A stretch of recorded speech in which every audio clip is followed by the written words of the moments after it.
श्री शिवाय नमोस्तभ्यम। आज सोमवार के दिन सुनिए भगवान शिव की पौराणिक कथा और कथा के अंत में पंचाक्षर स्त्रोत हिंदी अनुवाद सहित। तो प्रिय भक्तों, आप भगवान शिव की कथा को पूरा पूरा जरूर सुनिए और कथा का पुण्य फल प्राप्त करने के लिए वीडियो को लाइक करके कमेंट बॉक्स में एक बार ओम नमः शिवाय जरूर जरूर लिखिए। आप सभी के जीवन की मंगल कामना करते हुए कथा का शुभ आरंभ करते हैं। ओम श्री गणेशाय नमः। बहुत समय पहले बालशल नामक गांव में विदुंग नाम का ब्राह्मण रहता था। वह अधर्मी दुरात्मा और महान पापी था। उसकी स्त्री बहुत सुंदर थी। उसका नाम चंचला था। वह सदा उत्तम धर्म का पालन करती, परंतु विदुंग वैश्यगामी था। इस तरह कुकर्म करते हुए बहुत समय व्यतीत हो गया। उसकी स्त्री काम से पीड़ित होने पर भी धर्म नाश के भय से कलिश सहकर भी काफी समय तक धर्म से भ्रष्ट नहीं हुई, परंतु आगे चलकर वह भी दुराचारी पति के आचरण से प्रभावित होकर दुराचारी और अपने धर्म से विमुख हो गई। इस तरह दुराचार में डूबे हुए उन पति पत्नी का बहुत सा समय व्यर्थ व्यतीत हो गया। वैश्यगामी दूषित बुद्धि वाला वह दुष्ट ब्राह्मण विदुंकारी नरक में चला गया। बहुत समय तक नरक के दुखों को भोगकर वे मूढ़ बुद्धि पापी विंध्य पर्वत पर भयंकर पिशाच हुआ। इधर और दुराचारी बिंदु के मारे जाने पर वह चंचला नामक स्त्री बहुत समय तक पुत्रों के साथ अपने घर में रहती रही। पति की मृत्यु के बाद वह भी अपने धर्म से गिरकर पर पुरुषों का संग करने लगी। सती विपत्ति में भी अपने धर्म का पालन नहीं छोड़ती। यही तो तप है। कठिन तो होता है, लेकिन इसका फल मीठा होता है। एक दिन देव योग से किसी पुण्य पर्व के आने पर वह अपने भाई बंधुओं के साथ गोकर्ण क्षेत्र में गई। उसने तीर्थ के जल में स्नान किया और बंदी जनों के साथ वहां घूमने लगी। वह एक देव मंदिर में गई। वहां उसने एक ब्राह्मण के मुख से भगवान शिव की परम पवित्र और मंगलकारी कथा सुनी। ब्राह्मण कह रहे थे, जो स्त्रियां व्यभिचार करती हैं वे मरने के बाद यमलोक में जाती हैं। तब यमराज के दूत उन्हें तरह तरह की यातना देते हैं कि वे कामांगर लोह के डंडों से दागे जाते हैं। तब लोह के डंडों से उनका संसर्ग कराते हैं और सारे दंड इतनी वेदना देने वाले होते हैं कि जीव पुकार पुकार कर कहता है कि अब ऐसा नहीं करेगा, लेकिन यमदूत उसे छोड़ते नहीं। कर्मों का फल तो सभी को भोगना पड़ता है। देव ऋषि मनुष्य सभी इसी से बंधे हैं। ब्राह्मण के मुख से वे वैराग्य बढ़ाने वाली कथा को सुनकर चंचला भय से व्याकुल हो गई। कथा समाप्त होने पर सभी लोग वहां से चले गए। तब कथा बांचने वाले ब्राह्मण देवता ने चंचला से कहा, हे ब्राह्मण, धर्म को न जानने के कारण मेरे द्वारा बहुत बड़ा दुराचार हुआ है। स्वामी, मेरे ऊपर कृपा कर मेरा उद्धार कीजिए। आपके प्रवचन को सुनकर मुझे इस संसार से वैराग्य हो गया है। मुझ मूढ़ चित्त वाली पापिन को धिक्कार है। मैं निंदा के योग्य हूँ। मैं बुरे विषयों में फंसकर अपने धर्म से विमुख हो गई थी। कौन मुझ जैसी को मार्ग में मन लगाने वाली पापिन का साथ देगा? जब यमदूत मेरे गले में फंदा डालकर मुझे बांधकर ले जाएंगे और नरक में मेरे शरीर के टुकड़े करेंगे, तब मैं कैसे उस महान यातना को सहन कर पाऊंगी? मैं सब प्रकार से नष्ट हो गई हूँ, क्योंकि अभी तक मैं हर तरह से पाप में डूबी रही। हे ब्राह्मण, आप मेरे गुरु हैं।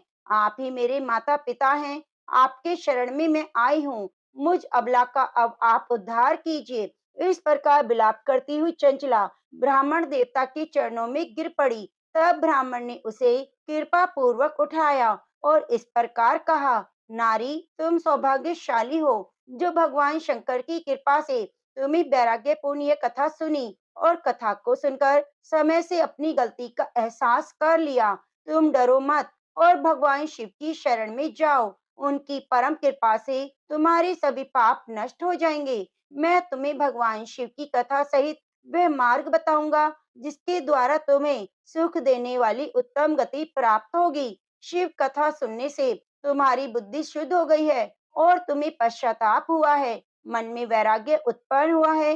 पश्चाताप ही पाप करने वाले पापियों के लिए सबसे बड़ा प्रायश्चित है। जो मनुष्य अपने को कर्म के लिए प्रायश्चित नहीं करता, वह उत्तम गति प्राप्त नहीं करता, परंतु जिसे अपने कुकृत्य पर हार्दिक पश्चाताप होता है, वे अवश्य ही उत्तम गति का भागीदार होता है। इसमें शक नहीं।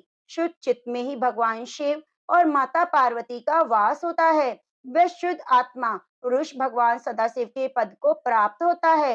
इस कथा का श्रवण सभी मनुष्यों के लिए कल्याणकारी है, अतः इसकी आराधना और सेवा करनी चाहिए। हे ब्राह्मण पत्नी, तुम अन्य विषयों से अपने मन को हटाकर भगवान शंकर की इस परम पावन कथा को सुनो। इससे तुम्हारे चित्त की शुद्धि होगी और तुम्हें मोक्ष की प्राप्ति होगी। जो मनुष्य निर्मल हृदय से भगवान शिव के चरणों का चिंतन करता है, उसकी एक ही जन्म में मुक्ति हो जाती है। यह कहकर वह ब्राह्मण चुप हो गए। उनका हृदय करुणा से भर गया। वे ध्यान में मग्न हो गए। ब्राह्मण का उपदेश सुनकर चंचला के नेत्रों में आनंद के आंसू छलक आए। वह हर्ष से भरे हृदय से ब्राह्मण देवता के चरणों में गिर गई और हाथ जोड़कर बोली, मैं कृतार्थ हो गई। हे ब्राह्मण शिव भक्तों में श्रेष्ठ स्वामिन, आप धन्य हैं। आप परमार्थदर्शी हैं और सदा परोपकार में लगे रहते हैं। साधु, मैं नरक के समुद्र में गिर रही हूँ, कृपया मेरा उद्धार कीजिए। जिस पौराणिक और अमृत के समान कथा की बात आपने की है, उसे सुनकर मेरे मन में वैराग्य उत्पन्न हुआ है। उस अमृतमय कथा को सुनने के लिए मेरे मन में बड़ी श्रद्धा हो रही है। कृपया आप मुझे उसे सुनाइए। कथा सुनने की इच्छा मन में लिए हुए चंचला उस ब्राह्मण देवता की सेवा में वहीं रहने लगी। उस गोकर्ण नामक महान क्षेत्र में उस ब्राह्मण देवता के मुख से चंचला भगवान शिव की भक्ति, ज्ञान और वैराग्य बढ़ाने वाली, मुक्ति देने वाली परम उत्तम कथा सुनकर कृतार्थ हुई। उसका चित्त शुद्ध हो गया। वह अपने हृदय में शिव के सगुण रूप का चिंतन करने लगी। वह सदैव शिव सच्चिदानंदमय स्वरूप का स्मरण करती थी। इसके बाद अपना समय पूर्ण होने पर चंचला ने बिना किसी कष्ट के अपना शरीर त्याग दिया। उसे लेने के लिए एक दिव्य विमान वहां पहुंचा। वह विमान शोभा साधनों से सजा था और शिवगणों से सुशोभित था। चंचला विमान से शिवपुरी पहुंची। उसके सारे पाप धुल गए। वह दिव्य रूप धारिणी दिव्यांगना हो गई। वह गौरंगी देवी मस्तक पर अर्धचंद्र का मुकुट और अन्य दिव्य आभूषण पहने शिवपुरी में पहुंची। वहां उसने सनातन देवता त्रिनेत्रधारी महादेव शिव को देखा। सभी देवता उनकी सेवा में भक्ति भाव से उपस्थित थे। उनकी अंग कांति करोड़ों सूर्यों की समान प्रकाशित हो रही थी। 5 मुख और हर मुख में 3-3 नेत्र थे। मस्तक पर अर्धचंद्र आकार मुकुट शोभायमान हो रहा था। कंठ में नील चिन्ह, उनके साथ में देवी गौरी विराजमान थी, जो विद्युत पुंज के समान प्रकाशित हो रही थी। महादेव जी की कांति कपूर के समान गौर थी। उनके शरीर पर श्वेत वस्त्र थे और शरीर श्वेत भस्म से युक्त था।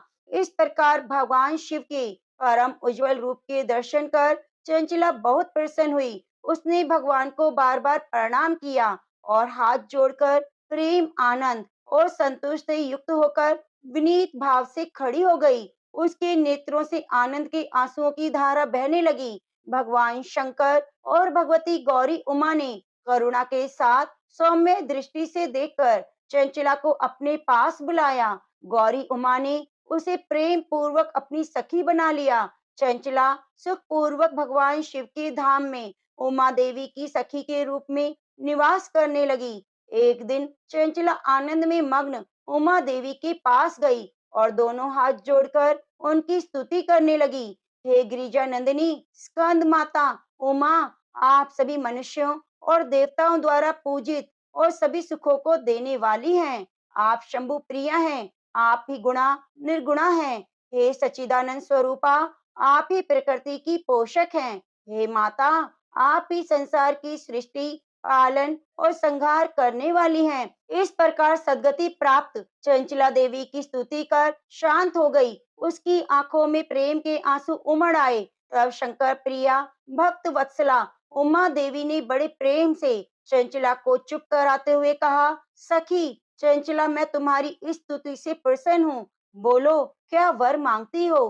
तब चंचला बोली, हे माँ, मेरे पति विदुम इस समय कहाँ हैं? उनकी स्थिति कैसी है? मुझे बताइए, कुछ उपाय कीजिए ताकि हम फिर से मिल सकें। हे महादेवी, मेरे पति एक क्षुद्र जाति वैश्या के प्रति आसक्त थे और पाप में डूबे रहते। गिरिजा बोली, बेटी, तुम्हारा पति विदुम पापी था, उसका अंत बड़ा भयानक हुआ। वैश्या का उपभोग करने के कारण वह मूर्ख नरक में अनेक वर्षों तक दुख भोग कर अवशेष पाप को भोगने के लिए विंध्य पर्वत पर पिशाच की योनि में रह रहा है। वह दुष्ट वही वायु पीकर रहता है और सब प्रकार के कष्ट सहता है। गौरी देवी की यह बात सुनकर चंचला अत्यंत दुखी हो गई। फिर मन को किसी तरह स्थिर कर दुखी हृदय से माँ गौरी से उसने एक बार फिर पूछा, हे महादेवी, मुझ पर कृपा कीजिए और मेरे पापी पति का अब उद्धार कीजिए। कृपया करके मुझे वह उपाय बताएं जिससे मेरे पति को उत्तम गति प्राप्त हो सके। गौरी देवी ने कहा, यदि तुम्हारा पति भगवान शिव की पुण्यमय कथा को सुने तो दुर्गति को पार करके उत्तम गति का भागी हो सकता है। अमृत के समान मधुर गौरी देवी की वचन सुनकर चंचला ने दोनों हाथ जोड़कर मस्तक झुकाकर उन्हें बारंबार प्रणाम किया और प्रार्थना की, मेरे पति को भगवान शिव की कथा सुनाने की व्यवस्था की जाए। ब्राह्मण पत्नी चंचला के बार बार प्रार्थना करने पर शिव प्रिया गौरी देवी ने भगवान शिव की महिमा का गान करने वाले गंधर्वराज तुमरु को बुलाकर कहा, तुमरु, तुम भगवान शिव में प्रीति रखते हो, तुम मेरे मन की सभी बातें जानकर मेरे कार्य को सिद्ध करते हो, तो मेरी इस सखी के साथ विंध्य पर्वत पर जाओ। वहाँ एक घोर और भयानक पिशाच रहता है। पूर्व जन्म में वह पिशाच वैश्यगामी हो गया था। वह स्नान संध्या आदि नित्य कर्म छोड़कर अपवित्र रहने लगा। क्रोध के कारण उसकी बुद्धि भ्रष्ट हो गई थी। दुर्जनों से उसकी मित्रता और सज्जनों से द्वेष बढ़ गया था। वह अस्त्र शस्त्र से हिंसा करता, लोगों को सताता, घरों में आग लगा देता, चांडाल से दोस्ती करता। वह रोज वैश्या के पास जाता, पत्नी को त्याग कर दुष्ट लोगों से दोस्ती कर उन्हीं के संपर्क में रहता था।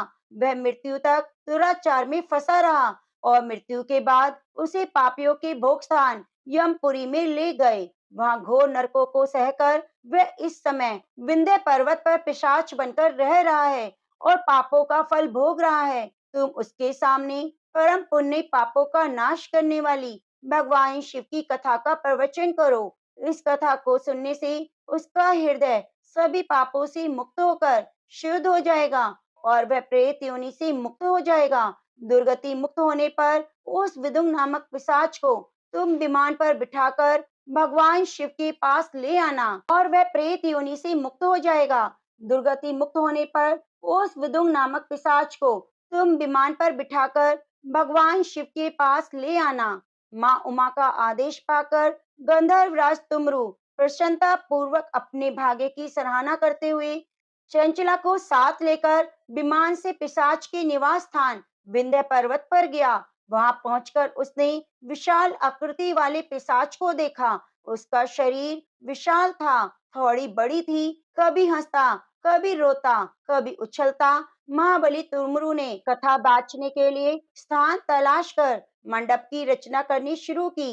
इस बात का पता लोगों को चल गया कि एक पिशाच के उद्धार के हेतु देवी पार्वती की आज्ञा से तुमरु भगवान शिव की कथा सुनाने विंध्य पर्वत पर आया है। उस कथा को सुनने के लोभ से बहुत से देवऋषि वहां पहुंच गए। सभी को आदर पूर्वक स्थान दिया गया। पिशाच विंदु को पाशों में बांधकर आसन पर बिठाया गया। तब तुमरु ने परम उत्तम भगवान शिव की अमृतमय कथा का गान शुरू किया, जिससे सभी श्रोता कृतार्थ हो गए। परम पुण्य कथा को सुनकर पिशाच सभी पापों से मुक्त हो गया। उसने पिशाच शरीर का त्याग कर दिया। शीघ्र ही उसका रूप दिव्य हो गया और शरीर गौर वर्ण का हो गया। शरीर पर श्वेत वस्त्र और पुरुषों के आभूषण आ गए।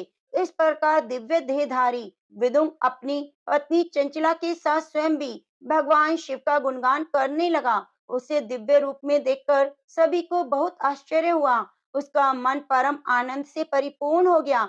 सभी भगवान महेश्वर के अद्भुत चरित्र को सुनकर कृतार्थ होकर उनका यशोगान करते हुए अपने अपने धाम को चले गए। विदुम अपनी पत्नी चंचला के साथ विमान में बैठकर शिवपुरी की ओर चल दिया। महेश्वर के गुणों का गान करता हुआ विदुम अपनी पत्नी चंचला और तुमरू के साथ शीघ्र ही शिवधाम पहुंच गया। भगवान शिव, देवी पार्वती ने उसे अपना पार्षद बना लिया। दोनों पति पत्नी सुख पूर्वक भगवान महेश्वर और देवी गौरी के चरणों में अविचल निवास पाकर धन्य हो गए। तो प्रेम से बोलिए, उमा महेश्वर भगवान ने की जय हो। अब आइए सुनते हैं बड़ी श्रद्धा पूर्वक सोमवार व्रत की कथा। ओम नमः शिवाय। एक बहुत धनवान साहूकार था। उसके घर में धन आदि किसी भी प्रकार की कोई कमी नहीं थी। उसको एक ही दुख था कि उसके कोई पुत्र नहीं था। उसी चिंता में वह दिन रात दुखी रहता। वह पुत्र की प्राप्ति हेतु प्रत्येक सोमवार को सोमेश्वर व्रत और चंद्रदेव और शिव जी का पूजन किया करता। वह प्रतिदिन शिव मंदिर में जाकर शिव जी की पूजा किया करता था। सुबह शिवलिंग पर जल चढ़ाता और सायंकाल मंदिर में दीपक जलाया करता। उसकी भक्ति भाव को देखकर एक दिन श्री पार्वती जी ने शिव जी महाराज से कहा, हे महाराज, ये साहूकार आपका अत्यंत भक्त है और सदैव आपका व्रत पूजन बड़ी श्रद्धा से करता है। आपको इसकी मनोकामना पूरी करनी चाहिए। शिव जी ने कहा, हे पार्वती, ये संसार कर्म क्षेत्र है। जैसे किसान खेत में बीज बोता है, वैसे ही फल काटता है। उसी तरह इस संसार में जो जैसा करता है, वैसा ही फल भोगता है। पार्वती ने अत्यंत आग्रह से कहा, महाराज, जब ये आपका ऐसा भक्त है और यदि इसको किसी प्रकार का कोई दुख है, तो अवश्य दूर करना चाहिए, क्योंकि आप सदैव अपने भक्तों पर दयालु हैं, उनके दुखों को दूर करते हैं। यदि आप ऐसा न करेंगे, तो मनुष्य क्यों आपकी सेवा पूजा करेंगे? पार्वती जी का ऐसा आग्रह देख शिव जी महाराज कहने लगे, हे पार्वती, इसके कोई पुत्र नहीं, इसी चिंता से ये अति दुखी रहता है। इसके भाग्य में पुत्र न होने पर भी मैं इसको पुत्र प्राप्ति का वरदान देता हूँ, परंतु वह पुत्र केवल 12 वर्ष तक जीवित रहेगा। उसके बाद वह मृत्यु को प्राप्त हो जाएगा। इससे अधिक मैं और कुछ नहीं कर सकता। ये सब बातें वह साहूकार सुन रहा था। इससे उसको न प्रसन्नता हुई और न ही कोई कष्ट हुआ। वह पहले जैसा ही शिव जी महाराज का व्रत और पूजन करता रहा। कुछ काल व्यतीत हो जाने पर साहूकार की स्त्री गर्भवती हुई और 10वें महीने में उसने एक सुंदर पुत्र को जन्म दिया। साहूकार के घर बहुत खुशी मनाई गई, परंतु साहूकार ने उसकी केवल 12 वर्ष की आयु जान कोई अधिक प्रसन्नता प्रकट नहीं की और न ही किसी को भेद बतलाया। जब वह 11 वर्ष का हो गया, तो बालक की माता ने उसके पिता से विवाह आदि के लिए कहा, परंतु साहूकार कहने लगा, मैं अभी इसका विवाह नहीं करूंगा और काशी जी पढ़ने के लिए भेजूंगा। फिर साहूकार ने अपने साले अर्थात उस बालक के मामा को बुलाकर उसको बहुत सा धन देकर कहा, तुम इस बालक को काशी जी पढ़ने ले जाओ। रास्ते में जिस स्थान पर भी जाना, यज्ञ करते और ब्राह्मणों को भोजन कराते जाना। वे दोनों मामा भांजे सब जगह सब प्रकार का यज्ञ कराते और ब्राह्मणों को भोजन कराते जा रहे थे। रास्ते में उनको एक शहर पड़ा। उस शहर के राजा की कन्या का विवाह था। दूसरे राजा का लड़का जो विवाह करने के लिए बारात लेकर आया, वह एक आंख से काना था। उसके पिता को इस बात की बड़ी चिंता थी कि कहीं वर को देखकर कन्या के माता पिता विवाह में किसी प्रकार की अड़चन पैदा ना कर दे। इस कारण जब उसने अति सुंदर सेठ के लड़के को देखा, तो मन में विचार किया, क्यों न इस लड़के को वर के कपड़े पहनाकर और घोड़ी पर चढ़ाकर ले जाएं। बड़ी सुंदरता से सब कार्य हो गए। वर के पिता ने सोचा, यदि विवाह कार्य भी इसी लड़के से करा दिया जाए तो क्या बुराई है। ऐसा विचार कर राजा ने लड़के और उसके मामा से कहा, यदि आप फेरों और कन्यादान का काम भी करा दें तो आपकी बड़ी कृपा होगी। हम इसके बदले बहुत सा धन देंगे। उन्होंने भी स्वीकार कर लिया और विवाह कार्य भी अच्छी तरह से हो गया। परंतु जिस समय लड़का जाने लगा, तो उसने राजकुमारी की चुनरी के पल्ले पर लिख दिया, तेरा विवाह तो मेरे साथ हुआ है, परंतु जिस राजकुमार के साथ तुमको भेजेंगे वह एक आंख से काना है। मैं तो काशी जी पढ़ने जा रहा हूँ। उस राजकुमारी ने जब चुनरी पर ऐसा लिखा पाया, तो राजकुमार के साथ जाने से मना कर दिया और कहा कि यह मेरा पति नहीं, मेरा विवाह इसके साथ नहीं हुआ। जिसके साथ मेरा विवाह हुआ है, वह तो काशी जी पढ़ने गया है। राजकुमारी के माता पिता ने अपनी कन्या को विदा नहीं किया और बारात वापस चली गई। उधर वह सेठ का लड़का और उसका मामा काशी जी पहुंच गए। वहां जाकर उन्होंने यज्ञ करना और लड़के ने पढ़ना शुरू कर दिया। जब लड़के की आयु 12 वर्ष की हो गई, उस दिन भी उन्होंने यज्ञ रचा रखा था। लड़के ने अपने मामा जी से कहा, मामा जी, आज तो मेरी तबीयत कुछ ठीक नहीं। मामा ने कहा, अंदर जाकर सो जाओ। लड़का अंदर जाकर सो गया। थोड़ी देर में उसके प्राण निकल गए। जब उसके मामा ने आकर देखा कि वह तो मुर्दा पड़ा है, तो उसको बड़ा दुख हुआ और सोचा, यदि मैं अभी रोना पीटना मचा दूंगा तो यज्ञ का कार्य अधूरा रह जाएगा। इसलिए उसने जल्दी से यज्ञ का कार्य समाप्त कर ब्राह्मणों के जाने के बाद रोना पीटना आरंभ कर दिया। संयोगवश उसी समय शिव पार्वती जी उधर से जा रहे थे। जब उन्होंने जोर जोर से रोने पीटने की आवाज सुनी तो पार्वती जी कहने लगी, महाराज, कोई दुखिया रो रहा है, इसके कष्टों को दूर करो। तब शिव जी बोले, इसकी आयु इतनी ही थी, सो भोग चुका। पार्वती जी ने कहा, महाराज, कृपा करके इस बालक की आयु दो, नहीं तो उसके माता पिता तड़प तड़प कर मर जाएंगे। पार्वती जी के इस प्रकार बार बार आग्रह करने पर शिव जी ने उसको वरदान दिया और शिव जी महाराज की कृपा से लड़का जीवित हो गया। शिव पार्वती कैलाश चले गए। कुछ दिन बाद लड़का और मामा उसी प्रकार यज्ञ करते हुए अपने घर की ओर चल पड़े।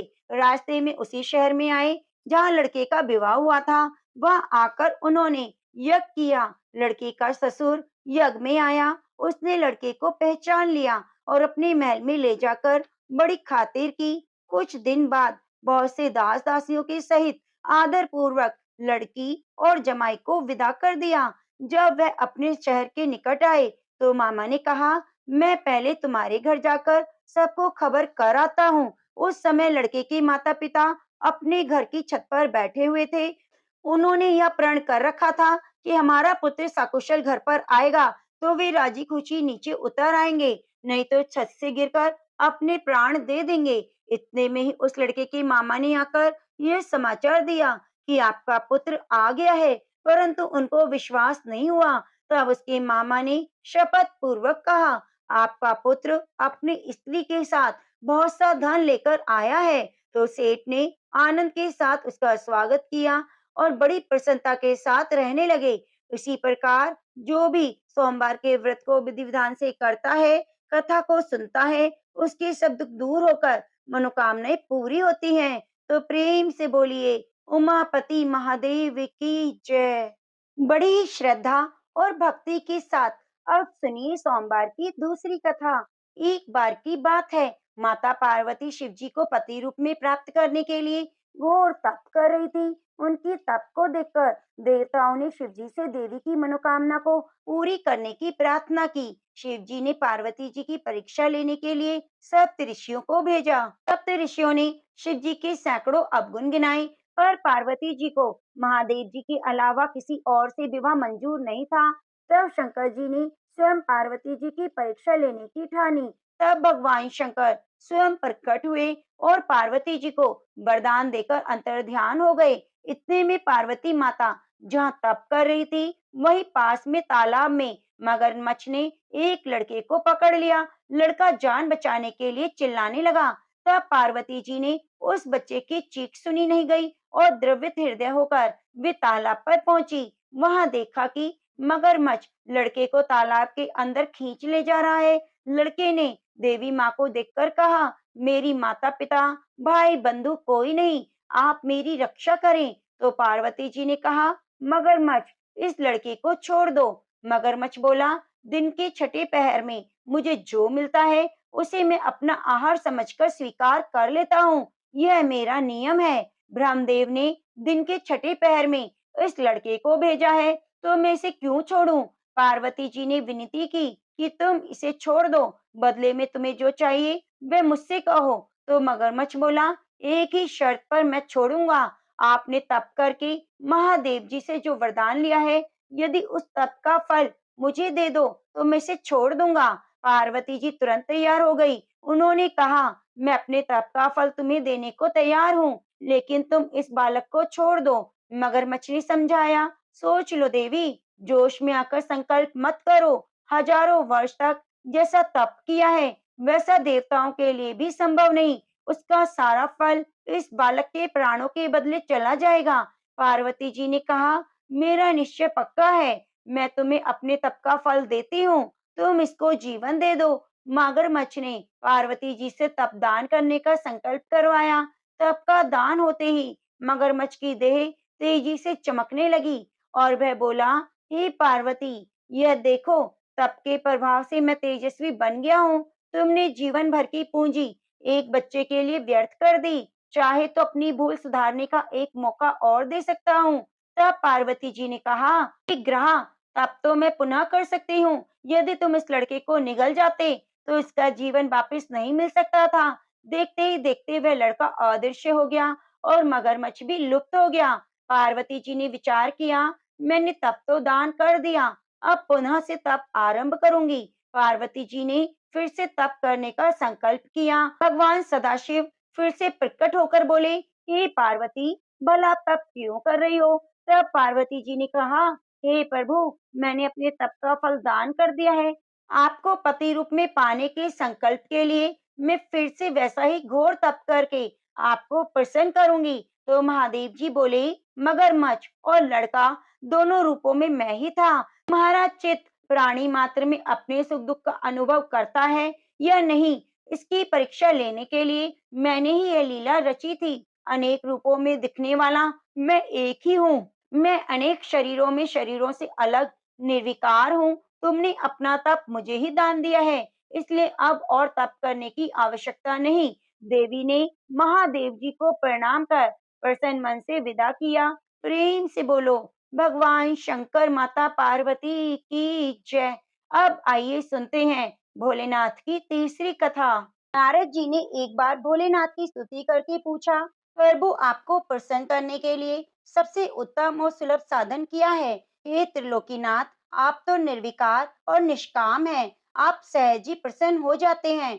फिर भी मेरे जानने की इच्छा है कि आपको क्या प्रिय है। तब शिव जी बोले, नारद जी, वैसे तो मुझे भक्त के भाव सबसे प्रिय हैं, फिर भी आपने पूछा है तो मैं बताता हूँ। मुझे जल के साथ बिल्व पत्र बहुत प्रिय है। जो अखंड बिल्व पत्र मुझे श्रद्धा से अर्पित करते हैं, मैं उन्हें अपने लोक में स्थान देता हूँ। नारद जी भगवान शंकर और माता पार्वती की वंदना कर अपने लोक को चले गए। उनके जाने के बाद पार्वती जी ने शिव जी से पूछा, हे प्रभु, मेरी यह जानने की बड़ी तीव्र इच्छा हो रही है कि आपको बेलपत्र इतने प्रिय क्यों हैं? कृपया करके मेरी जिज्ञासा शांत कीजिए। तब शिव जी बोले, हे शिवे, बिल्व के पत्ते मेरी जटा के समान हैं।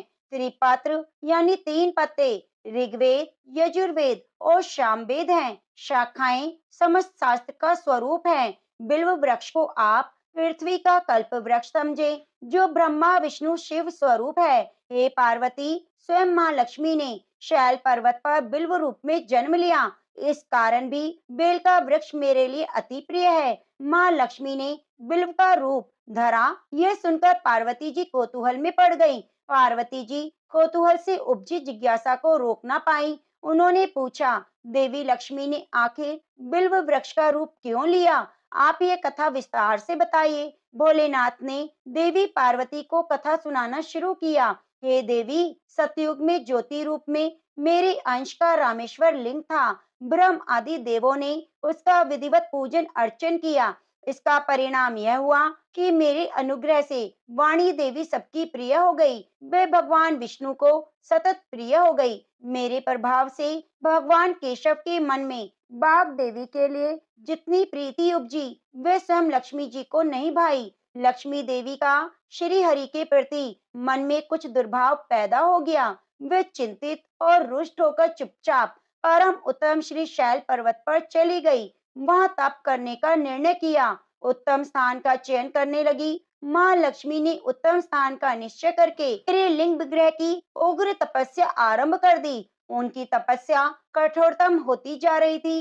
हे परमेश्वरी, कुछ समय बाद माँ लक्ष्मी जी ने मेरे लिंग विग्रह से थोड़ा धर्म में एक वृक्ष का रूप धारण कर लिया। अपने पत्तों और पुष्पों द्वारा निरंतर मेरा पूजन करने लगी। इस तरह से लक्ष्मी जी ने 1 करोड़ वर्ष तक घोर आराधना की। अंततः उन्हें मेरा अनुग्रह प्राप्त हुआ। मैं वहां प्रकट हुआ और देवी से इस घोर तप की आकांक्षा पूछकर वरदान देने को तैयार हुआ। महालक्ष्मी ने मांगा कि श्री हरि के हृदय में मेरे प्रभाव से बाग देवी के लिए जो स्नेह हुआ है वे समाप्त हो जाए। शिव जी बोले, मैंने महालक्ष्मी को समझाया कि श्री हरि के हृदय में आपके अतिरिक्त किसी और के लिए प्रेम नहीं, बाग देवी के प्रति उनका प्रेम नहीं, अपितु श्रद्धा है। यह सुनकर लक्ष्मी जी प्रसन्न हुई और पुनः श्री विष्णु जी के हृदय में स्थित होकर उनके साथ विहार करने लगी। पार्वती जी, माँ लक्ष्मी के हृदय का एक बड़ा विकार दूर हुआ। इस कारण हरिप्रिया उसी वृक्ष रूप में सदा के लिए अतिशय भक्ति से भरकर यत्न पूर्वक मेरी पूजा करने लगी। हे पार्वती, इसी कारण बिल्व का वृक्ष, उसके पत्ते, फल, फूल आदि मुझे बहुत ही प्रिय हैं। मैं निर्जन स्थान में बिल्व वृक्ष का आश्रय लेकर रहता हूँ। बिल्व वृक्ष को सदा तीर्थ मानो, सभी देवों में देव मानो, इसमें तनिक भी संदेह नहीं। बिल्व पत्र, बिल्व फूल, बिल्व वृक्ष, बिल्व काष्ठ के चंदन से जो मेरा पूजन करता है, वह भक्त मुझे बहुत ही प्रिय है। बिल्व वृक्ष को शिव के समान ही समझो, वह मेरा शरीर है। जो बिल्व पर चंदन से मेरा नाम अंकित करके मुझे अर्पण करता है, मैं उसे सभी पापों से मुक्त करके अपने लोक में स्थान देता हूँ। हे देवी, उस व्यक्ति को स्वयं लक्ष्मी जी भी नमस्कार करती हैं, जो बिल्व से मेरा पूजन करता है। जो बिल्व मूल में प्राण छोड़ता है, उसको रुद्र देह प्राप्त होती है और ऐसे मनुष्य पर माँ लक्ष्मी की कृपा सदा बनी रहती है और साथ साथ भगवान नारायण की भी कृपा प्राप्त होती है। तो प्रेम से बोलो, लक्ष्मी नारायण भगवान की जय हो। अब आइए सुनते हैं गणेश भगवान की कथा। एक साहूकार था, उसके घर रोज एक ब्राह्मणी रोटी लेने के लिए आती थी। घर के अंदर घुसते ही पोल के ऊपर गजानन का मंदिर था। वह गणेश जी को रोटी का एक कोर हमेशा भोग लगाती। बहुत दिन हो गए, गणेश जी महाराज ने कहा कि हमेशा मुझे भोजन कराती है, मुझे कोई ना कोई उपहार जरूर देना चाहिए। गणेश जी एक दिन उसकी थाली में हीरे मोती भर देते हैं। ब्राह्मणी तो थाली लेकर अपने घर आ गई। साहूकार से रोटी लेने के लिए आना बंद हो गई। साहूकारनी ने उसे बुलावा भेजा कि बाई जी रोटी लेने क्यों नहीं आती। तो ब्राह्मणी ने कहा, मुझ पर तो गणेश जी प्रसन्न हो गए हैं, बहुत वर्ष तक रोटी लेने आ गई, लेकिन अब नहीं आऊंगी। साहूकारनी मन में बहुत नाराज हुई और गणेश जी से कहा, आप ब्राह्मणी के ऊपर प्रसन्न हुए, परंतु मुझ पर नहीं हुए। तब गणेश जी की मूर्ति हटाकर बाहर फेंक दी। इधर सेठ जी की दुकान में धंधा पानी बंद हो गया। एक दिन सेठ जी की नजर पोल के मंदिर पर गई तो सेठानी से पूछा, गणेश जी कहाँ गए? साहूकारनी कहने लगी, ऐसे गणेश का क्या करें जो ब्राह्मणी पर तो प्रसन्न हुए लेकिन हमारे ऊपर नहीं, इस कारण मैंने गणेश जी को हटाकर फेंक दिया। तब सेठ जी ने कहा, ये तुमने क्या किया? मेरा तो व्यापार धंधा चलना बंद हो गया। गणेश जी तुमने कहाँ फेंके? जल्दी बताओ, मैं उन्हें वापस लेकर आता हूँ। साहूकार जी वापस से गणेश को लेने के लिए गए तो गणेश जी इतने भारी हो गए कि वे उठे ही नहीं। साहूकार ने कहा, मुझसे गलती हो गई, आप मेरे घर पधारिए। गणेश जी तो गणेश जी हैं, वे और भारी हो गए और कहा, मैं तो नहीं चलूंगा, पहले साहूकारनी को बुलाओ, मुझसे माफी मांगे तो मैं चलूंगा। और कहा कि मुझे हमेशा सवा सेर का चूरमा भोग लगाए तो मैं चलूंगा। साहूकार साहूकारनी को लेने के लिए गए। साहूकार साहूकारनी को लेकर आए और माफी मंगवाई, सवा सेर का चूरमा चढ़ाने की हामी भरी। तब साहूकार और साहूकारनी ने गणेश जी को वापस घर लाकर हॉल में बैठा दिया। ऐसा करने से साहूकार का व्यापार फिर से चलने लगा। गणेश जी महाराज जैसे अपने साहूकार साहूकारनी पर प्रसन्न हुए, वैसे सभी पर होना। प्रेम से बोलिए, गणेश भगवान की जय। अब आइए सुनते हैं लपसी तपसी की कथा। कहते हैं कि लपसी तपसी की कथा हमें हर कथा कहानी में जरूर सुननी चाहिए। एक लपसी था, एक तपसी था।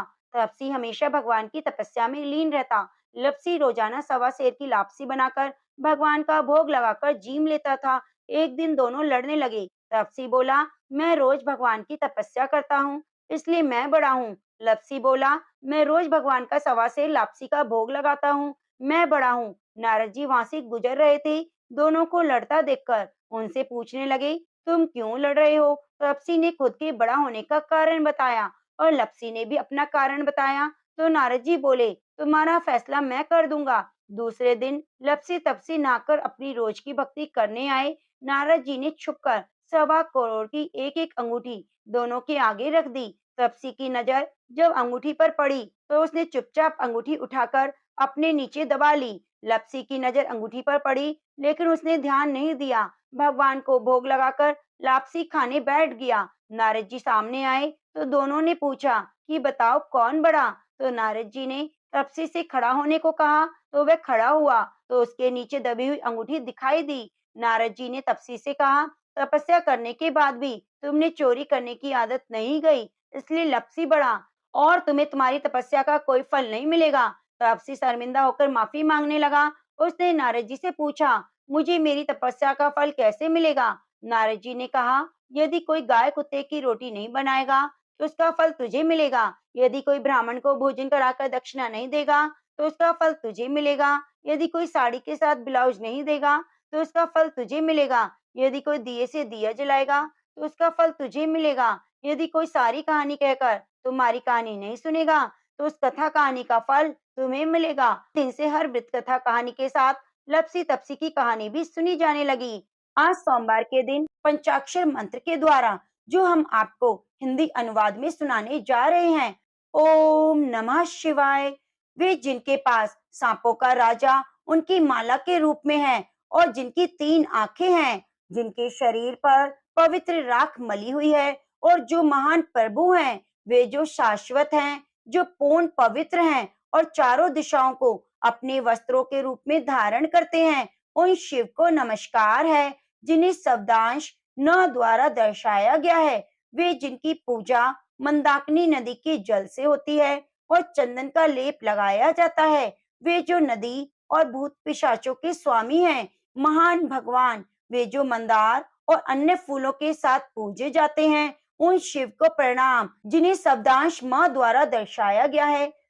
वे जो शुभ हैं और जो नए उगते सूरज की तरह हैं, जिनसे गौरी का चेहरा खिल उठता है। वे जो दक्ष के यज्ञ के संहारक हैं, वे जिनका नीलकंठ है और जिनके प्रतीक के रूप में बैल है, उन शिव को नमस्कार जिन्हें शब्दांश शी द्वारा दर्शाया गया है। वे जो श्रेष्ठ और सबसे सम्मानित संतों वशिष्ठ, अगस्त्य, गौतम और सभी देवताओं द्वारा पूजित हैं और ब्रह्मांड का मुकुट हैं। वे जिनकी चंद्रमा, सूर्य और अग्नि 3 आंखें हैं, उन शिव को नमस्कार जिन्हें शब्दांश वा द्वारा दर्शाया गया है। वे जो यज्ञ का अवतार हैं, जिनकी जटाएं हैं, जिनके हाथ में त्रिशूल है और जो शाश्वत है। वे जो दिव्य हैं, जो चमकीला है और चारों दिशाएं जिनके वस्त्र हैं, उन शिव को नमस्कार जिन्हें शब्दांश य द्वारा दर्शाया गया है। जो शिव के समीप इस पंचाक्षर मंत्र का पाठ करते हैं, वे शिव के निवास को प्राप्त करेंगे और आनंद लेंगे। ओम नमः शिवाय।